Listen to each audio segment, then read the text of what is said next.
Hey, what's going on, my intellectuals? It's your girl, Belasian Quita, and I would like to welcome you to another episode of Sin TV, a special episode of Sin TV, if I might add. Sin TV stands for Smart Intelligent News. Now, I always love having the chance of interviewing my role models. I ended up interviewing, of course, Rashida on Love and Hip Hop Atlanta, Rhapsody, very well-respected female MC, and now I've had the pleasure and the privilege to interview Kristyn Burtt. Now let me tell you a little bit more about her. Kristyn Burtt is an award-winning host, new media producer, and pop culture writer. She began her hosting career with a children's dance video, teaching the world how to do the electric slide, and of course, my favorite dance, the hokey pokey. She has expanded on to shows such as The Arena with Jesse Ventura on MSNBC, as well as reporter stints with QVC, Shop NBC, and PAX. She is currently an entertainment correspondent for iVillage.com, as well as being the co-host for one of my favorite AfterBuzz TV shows, Dancing with the Stars, and So You Think You Can Dance. I would like to have the honor and the privilege of introducing to you my exclusive interview with Kristyn Burtt. Very, very appreciative that you would come on the show. I have been not only a fan of your red carpet interviews, but I am like a nerd for AfterBuzz TV. So thank you. Oh, absolutely. Absolutely. I'm happy to be here. Yes, so let's start off with your humble beginnings. Where are you from, and how did you decide to go into the entertainment industry? Sure. Well, I'm originally from a small town outside of Boston called Andover. And, I wasn't setting out on a path of becoming an entertainment host or anything like that.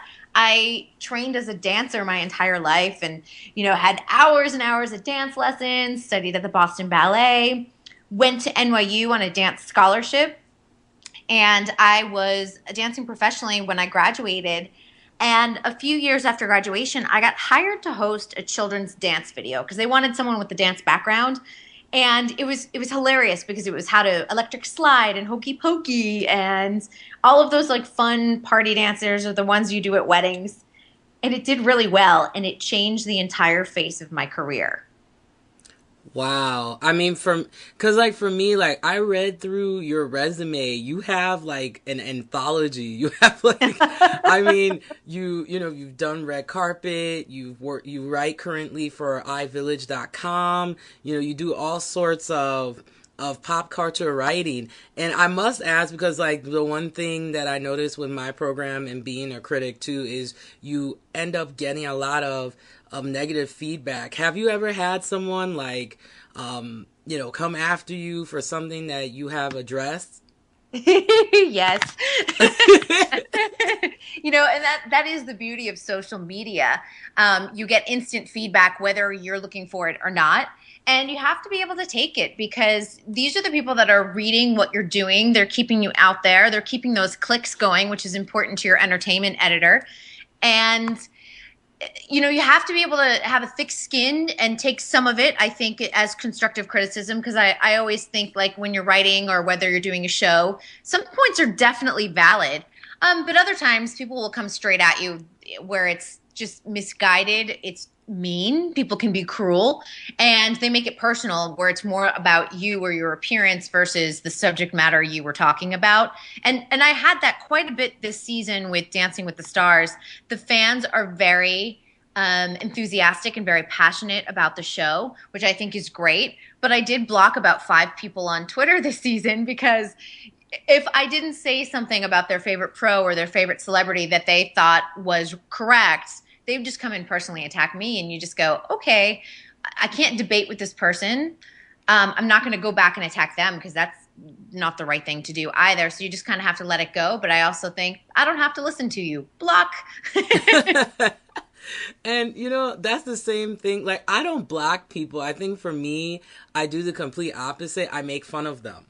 Oh. So I had tons of trolls, Kristyn, on my YouTube channel, and what ended up happening was I pretty much like started making fun of them and telling them that, they live in their mom's basement and, all of these things. And then I noticed that they stopped coming.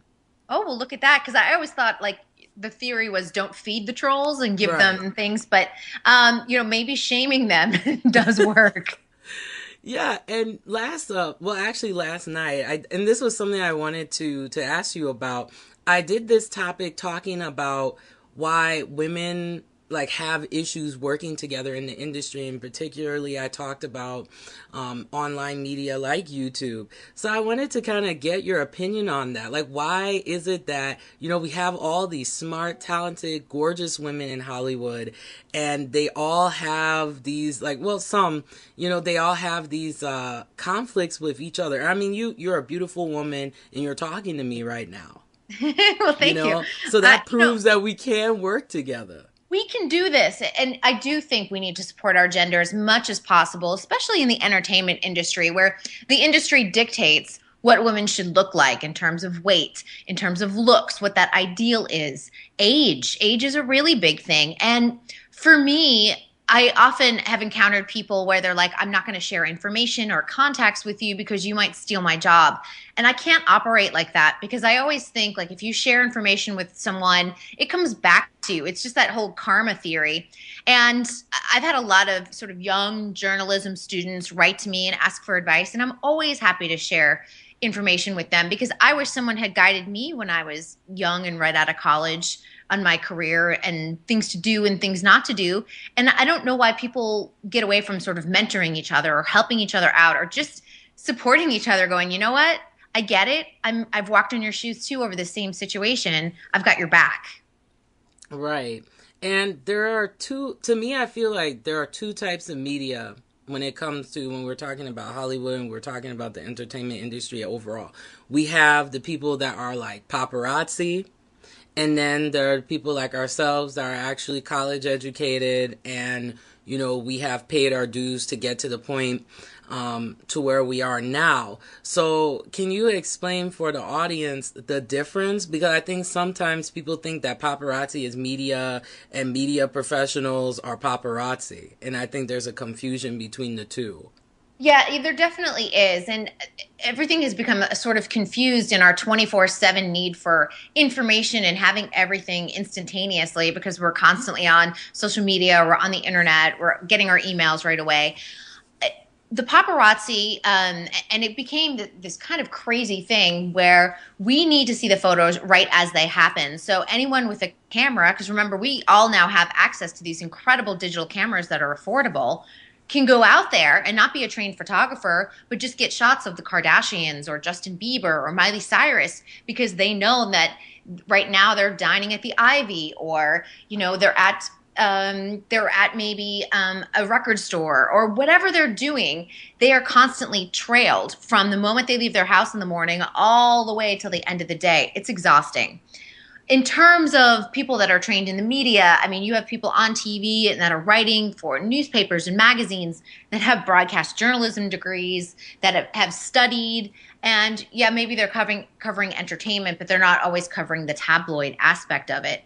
And unfortunately, these two now are kind of married to each other because we need those photos in order to write the articles these days because everyone needs that information yesterday. So you kind of have to embrace it in some ways. But in other ways, I do feel like it's invasive when paparazzi are trailing kids while they're at school and the parents are just trying to drop them off. Like those little kids, come on, give them a break. They're not in the public eye and they shouldn't be in the public eye. So there's a fine line of what I think is right and what I think is wrong. Right. Let's revert back to women's roles because that's something that's always been interesting to me, and even in my career so far, because I have had like men be like, well, you're a woman and you're supposed to look like Miley Cyrus, even though I don't care to look like her, because she looks crazy now. But how do you feel from maybe from your experience? Like, have you had these type of barriers? Because I always hear celebs talk about, like, for example, Lady Gaga, she often talks about how the media doesn't really accept her for who she is. Yeah, it's a struggle, I think, for women more so than men, because men, everyone always goes, oh, they get even more handsome with age. And for women, we're always trying to conform to this ideal, and you can't do it. I've got to be honest. Um, but I have succumbed to some of it. I mean, I'm a redhead by birth, and I dye my hair blonde because I work more as a blonde, and so it pays the bills. So there's always, that. But am I going to starve myself? No, I like food. I like to eat. I want a cupcake. I will work out and live a healthy lifestyle, but I'm not going to succumb to that negative zero size. So you kind of have to draw your line at like what is acceptable and what isn't, because I can always change my hair color back. But I'm not going to sit there and drink water and just have a dry salad every day and pick at it all day. It's not my idea of fun. I'll get cranky. Um, but I think also it's true. But I think also in terms of women in age, we need to stop harping on that because there are some great women that are working not only in film but on TV. Some of the best roles now are written for women over 40. Like 40 is not a death sentence, kids. It just isn't. Women are gorgeous. We're working out, we're staying in shape, we're healthier than we ever have been. If I look at what my grandmother looked like in her 50s compared to what my mother looked like in her 50s, there's a big difference. And so we need to embrace all of that, but still be supportive of each other and just say, it's okay to have curves. It's okay if, you're brunette and everyone's blonde, whatever it is, let's, really start supporting each other over this because it's kind of ridiculous. Yeah, it really is. And thank you so much for like saying that because I feel that there are a lot of girls, even myself, like I was killing myself with these like ridiculous diets and things like that. But to transition, of course, I have to talk to you about fashion. I love what you wear. The videos that I've seen on your Red Carpet Interviews website, how does that work? Like when you're on the red carpet and you're doing these interviews, because I see people, they're wearing Marquesa and they're wearing all of these things, and I'm like, I don't know if some of these, ladies can afford a Marquesa per se. I can't. And well, Marquesa certainly isn't loaning me a gown. Shigori Couture does all of my red carpet gowns, and they are on loan. And I completely appreciate that. They used to be kind of an unknown couture brand, and now they have every celebrity in Hollywood wearing them, which is amazing. I'm so excited for Gilbert, his success as a designer, because it's incredible. But that's the thing, like these beautiful gowns, I've worn gowns that are worth $10,000 to the Oscars, and you sit there and think, I can't afford that. Nobody can afford that. Okay, some people can afford that, but let's talk about the majority of normal people like us. We can't afford that for one night.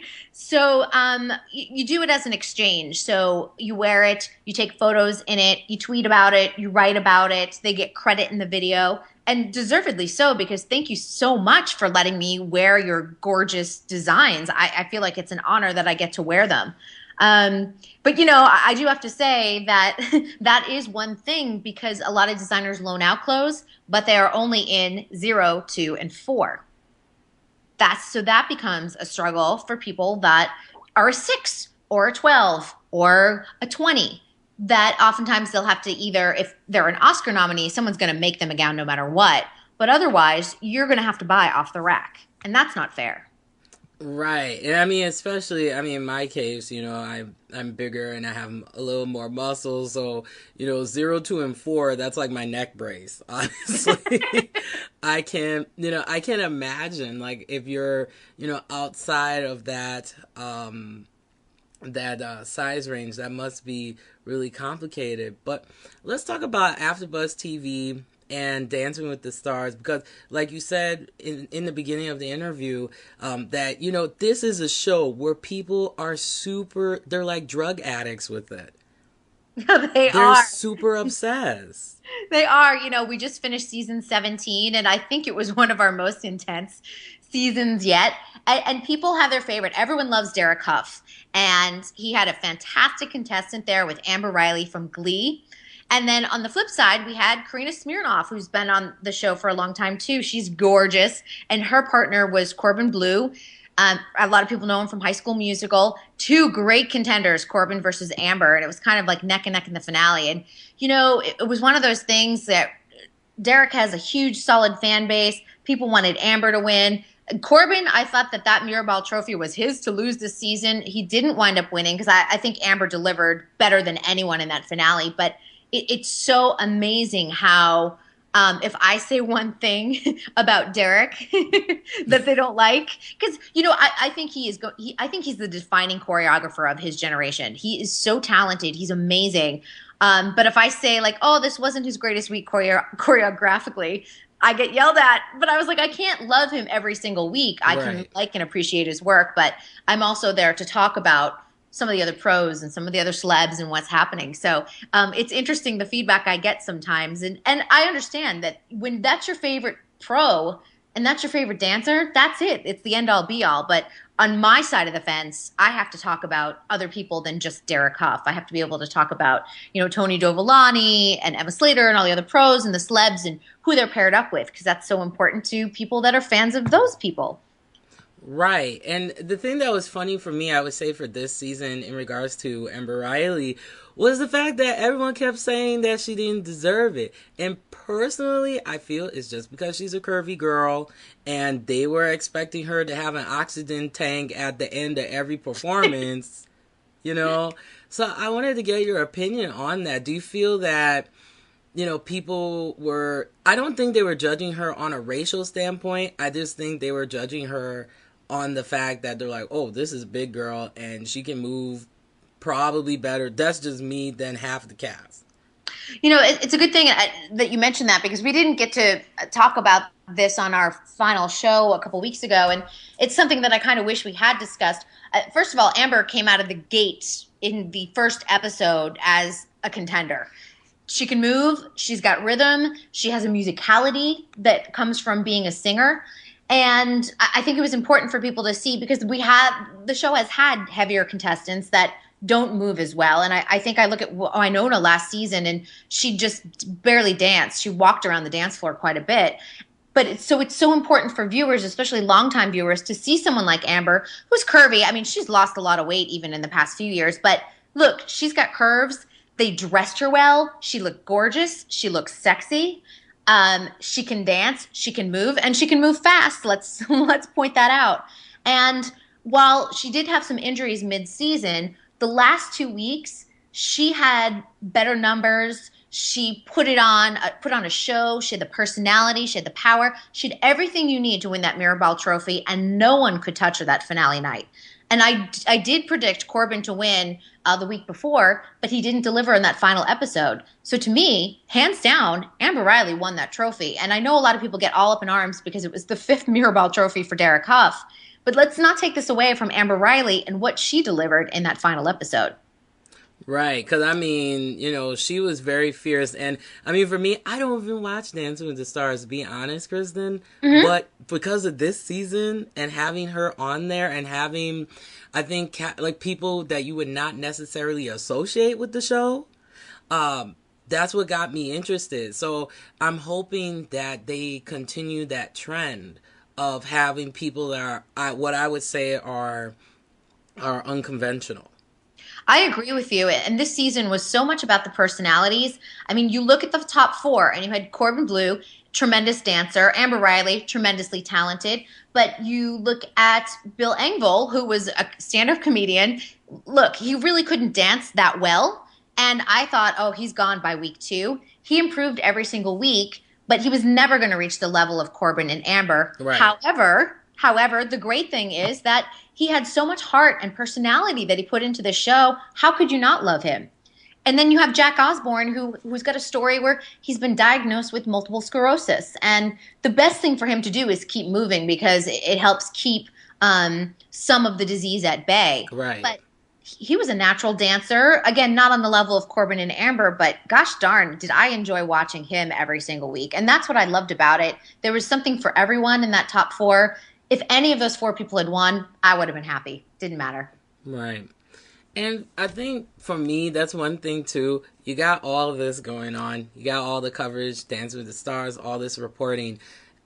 What do you do to debunk and relax? How do you separate your personal life from your business life? Because I think sometimes the entertainment industry is an industry where it crosses over sometimes.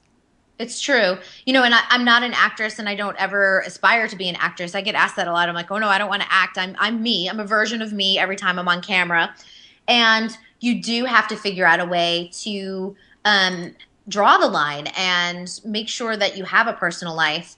I have a boyfriend, he's in the industry, and he and I try not to do too many things together in terms of public events because the job that he's doing right now is higher profile. And it's just one of those things that we prefer behind the scenes to really just enjoy a more quiet life together. We know what's real. We know what the truth is and what the reality is. And, you know, we're total nerds and, you know, we like to watch movies and sit in the couch and hang out. But I don't want to do too much where we're constantly walking down the red carpet together because I think you start losing a sense of self and a sense of what the relationship is about too. And even for myself, when, you know, the day ends and my work is done, I sometimes just turn off social media. My phone goes off at 7 p.m. It's on a do not disturb mode until 7 a.m. the next day. I don't want to be reached. I'm like, that's it. I'm done because it's something that it's exhausting. And I'm a version of me at all times. So it's hard to be up all the time. I mean, I'm sure you understand that where you're like, I'm on, I'm smiling, but I really just want to like calm down and relax and just be quiet for an hour or two.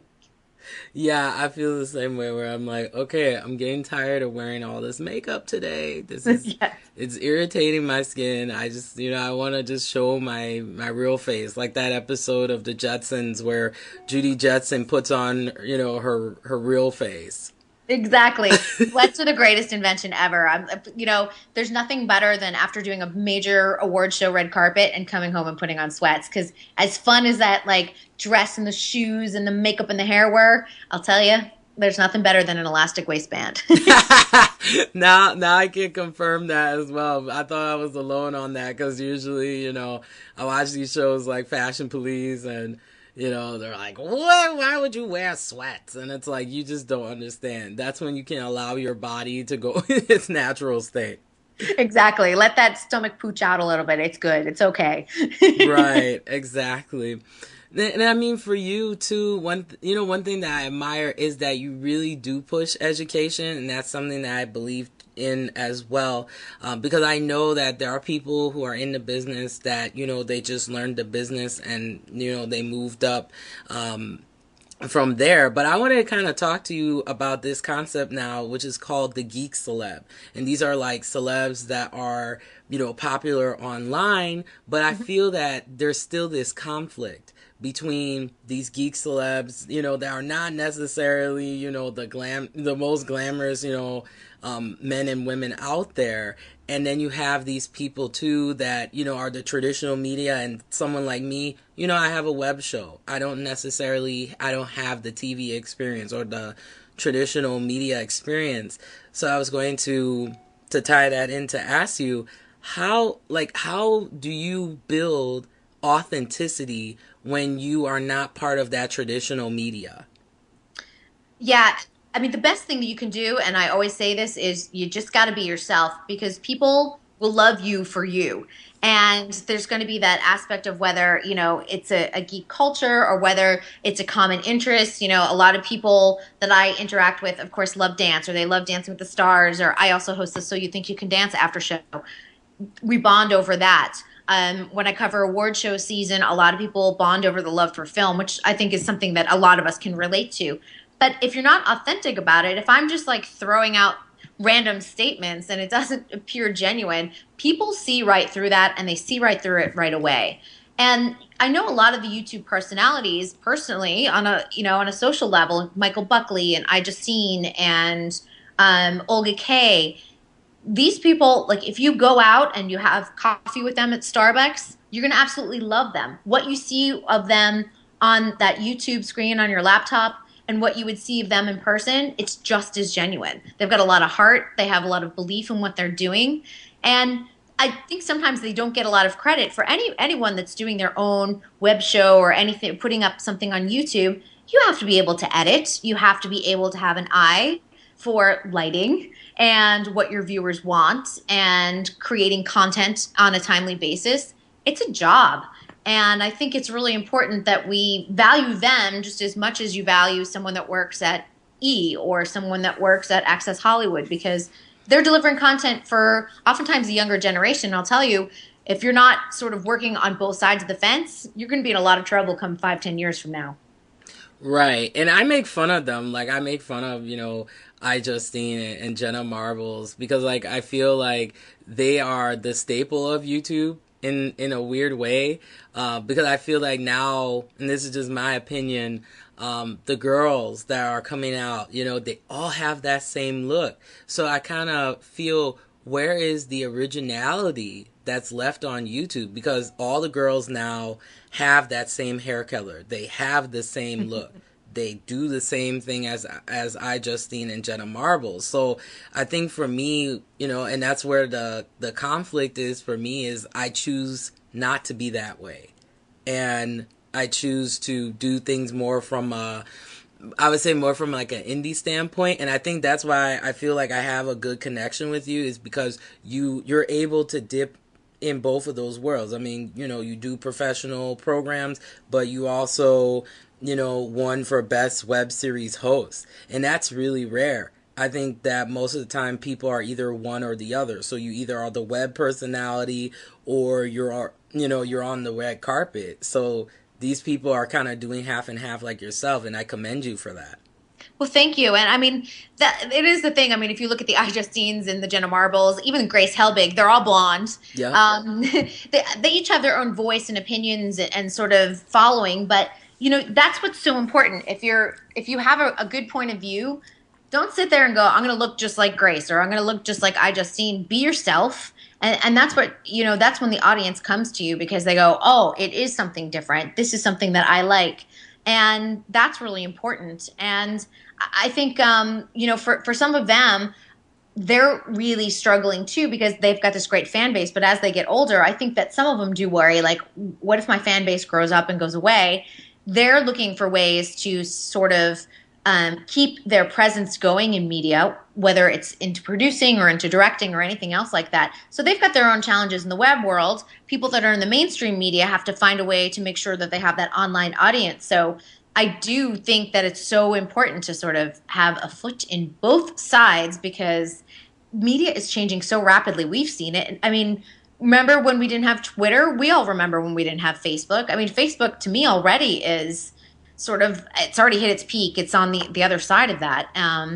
So it's always what is going to be next and staying ahead of those trends. Right. And I feel, for me, I think it all boils down back to Botox. I think everybody is that's where it's going to go. I mean, eventually when iJustine, to me, I feel, when she starts to get old and she starts to sag like B. Arthur, she's just going to go get shots. And everyone in Hollywood does, and don't let any actress tell you that she doesn't do it, because I can spot a Botox forehead a mile away. How can you tell? Because I think for me, the first symptom is the shininess. That's what gives it away. Yes. And the shininess oftentimes is a symptom of over Botoxing. Oh, look, I'm going to give everyone the scoop on Botox, on injectables in Hollywood. Here we go. This is your breaking news. But when an actress has over Botoxed her forehead, you can't really light the forehead very well. So you'll notice, like in a TV show, and I am going to point someone out because they have been very over Botoxed, but when she was on Desperate Housewives, Marcia Cross had over Botoxed her forehead. And you'll notice that the light on set bounces off her forehead. You don't create that sort of matte finish that you want, not only with makeup, but with lighting. You want it to look as natural as possible.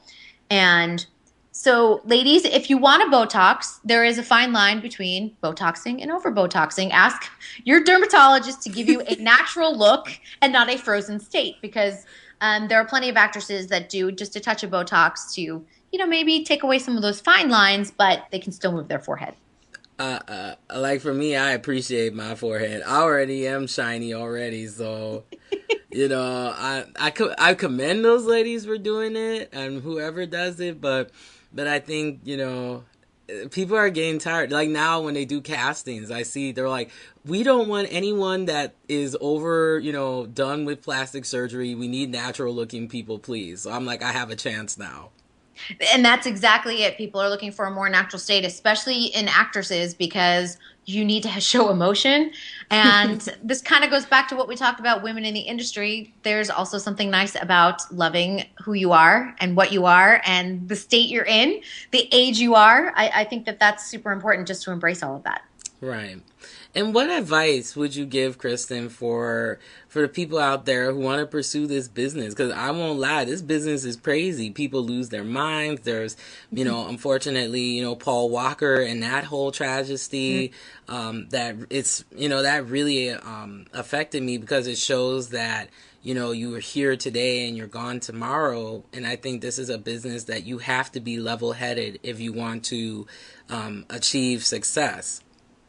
Yeah, absolutely. And I think first and foremost, I always do talk about education. Get an education. Please go to college. Go and get your broadcast journalism degree, because if you come out to Los Angeles, especially, you're going to be competing with thousands of other people that are in the same category. And you should know, you're going to need to know how to write. And I mean, write with proper grammar. And I'll tell you, so many people don't know how to do that anymore. So even if you don't get an on-camera job right away, you can get a good, solid writing job, which is nice.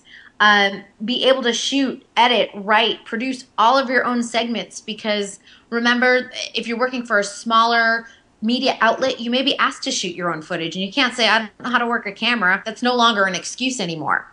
So that's super important. Intern, look for a mentor.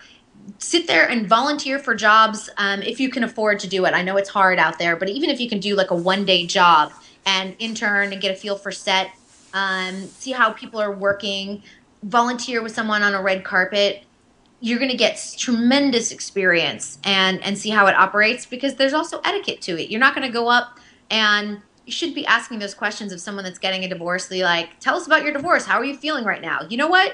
They're feeling pretty miserable, but they came out here to support their film. So ask them about the character and the film and the role and some of the actors they worked with on set. So even those little things make a big difference, because once you're working consistently, you develop relationships with publicists and actors, and you want those people to come up and go, oh yeah, I like talking with her. Right. And do you feel, because I get this a lot too, I'm from Wisconsin, so people always tell me that I need to move to LA. Like, you've got to move to LA or move to, cities like Chicago and New York if you want to have a better chance of being noticed. Do you believe that's true? I don't anymore, because it's really one of those things where it's big fish in a small pond. To me, is a great, great opportunity. And because there are so many media outlets popping up in other cities, in secondary markets, Atlanta's got a great entertainment scene happening there, both in music and in film. Austin is another really artistic city. San Diego has things going on. Why not give it a try in one of those other cities and be a great local celebrity and be a local personality? If it takes you to bigger things, maybe it'll take you to Los Angeles. But I'll tell you, you could be 22 and drop yourself in Los Angeles and compete with thousands of people. Or maybe you get the experience and start working and making a paycheck in a smaller market like San Diego or Atlanta or Boston even, getting your, feet wet, getting to understand what it's like to work on set, to work at a station, to be consistently working in the industry. And then, maybe you go on to bigger jobs. But I don't think that LA or New York is the end all be all. Right. And what are some upcoming events that you have going on? Because you always have something exciting. Like, when I read, I'm like, I wish I could be her. Well, we are in the midst of award show season, so I'll be covering all the SAG and the Golden Globe and the Oscar nominations. Those will all be happening within the next 4 weeks or so, which is really exciting. And obviously, Dancing with the Stars has ended for season 17. That won't kick back up until March, so I'll be kind of immersed in what's happening in film. And that seems to be my primary focus right now, is going to screenings, interviewing actors, making sure that I've seen everything that's in contention. After I leave you, I'm headed off to interview Ray Fiennes and Felicity Jones for The Invisible Woman. So that's going to be in contention. So I'll be sitting down with them in about an hour and a half from now. I hope to be in your position someday because I just think that's so great. Like you're like, hey, I'm I'm off again doing something something awesome. So how can people get in touch with you? Sure. I'm on Twitter quite a bit, so you can find me there. It's at Kristyn Burtt, and it's KristynBurtt. And my website is redcarpetcloset.tv, which links to my Twitter and my Facebook and Google Plus and everything else you can possibly imagine. But I'm pretty easy to reach. There's a contact page, and I respond to all my own email, and I do respond to tweets. And I love to hear feedback from people of what they love or what they're watching or just drop by and say hi. It's all okay. Oh, right. I definitely will because I love you, Kristen. I feel like I've met a lot of jerky people this year in this business. And I feel that you're a real person. I feel that you inspire me to keep going because there are so many times, especially as a woman, that these people you want to slap them in the face. Like they're just they can be really brutal and they don't really take you seriously, and I know that you are the example of what happens when you persevere and you put that application towards all different types of mediums. So I appreciate what you do, and I thank you so much for coming on today's show. Well, thank you so much for your sweet words. You asked some great questions, and I love that. So thank you for having me on. Definitely, and we'll be keeping in touch. All right, that's a deal. All right. Take care, Kristen. You bet. All right. Bye-bye. She's such a blast. I love you, Kristen. Thank you so much for being on the show. And for more information about Kristyn Burtt and the wonderful work that she does, you can follow her on Twitter at twitter.com/Kristyn Burtt. She also has a blog, which is called The Red Carpet Closet, and I'll have the link below for that, so you can check that out. And also, don't forget to follow her on Facebook, because I'm going to be pissed if you don't follow her. You can check her out at facebook.com/The Kristyn Burtt. Thank you so much for watching Sin TV. I love hearing from you guys. I appreciate you guys. You guys have been absolutely wonderful to me in 2013, and I hope that many blessings flow, of course, for 2014. I have a whole plethora of guests coming up and some really interesting topics too, because I love talking about hot topics, and you definitely don't want to miss that. Once again, I am Malaysian Quita, and remember to get smart and stay informed.